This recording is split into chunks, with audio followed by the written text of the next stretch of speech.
Halo semuanya, selamat datang kembali. Hari ini kita bakal ngelakuin sebuah bedah kasus yang jujur aja ini spesial banget.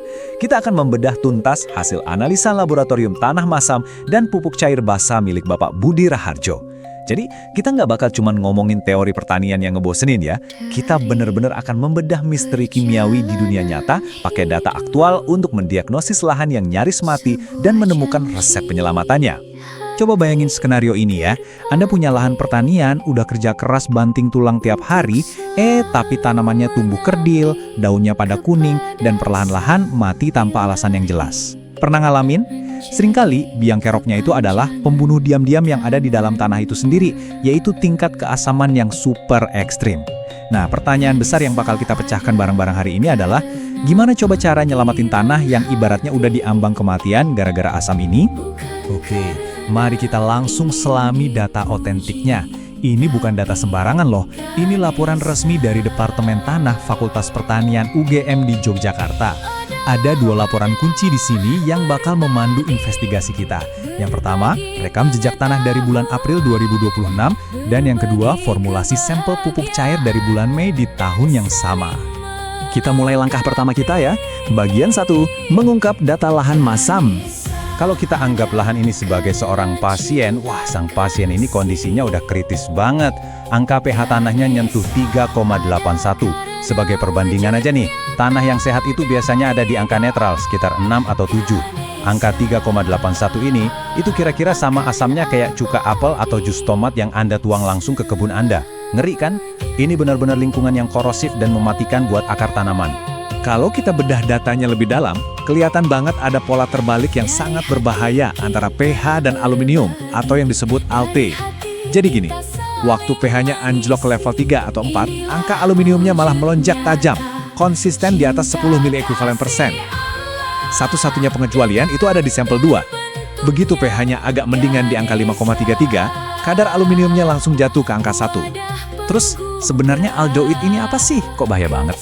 ADD ini singkatan dari aluminium yang dapat dipertukarkan. Sederhananya gini ya, di dalam tanah yang sangat masam, unsur aluminium yang biasanya terikat aman, itu tiba-tiba jadi larut.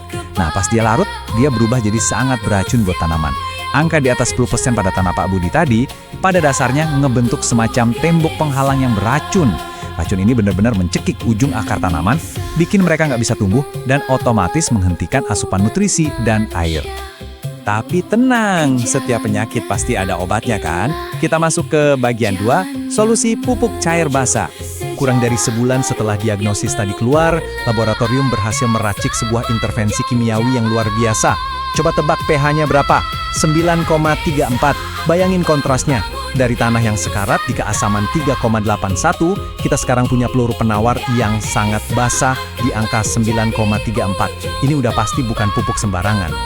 Dan amunisi nutrisi yang di bawahnya, wah ini sih gila-gilaan, terjadi lonjakan masif banget. Fosfor totalnya tembus 28,82% dan kaliumnya di 10,21%. Kenapa ini penting?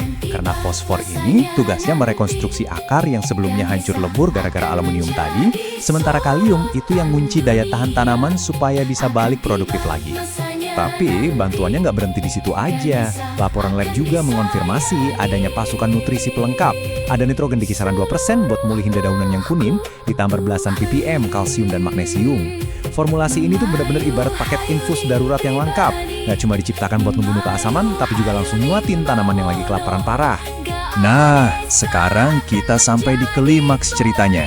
Bagian 3, sinergi penetralan tanah.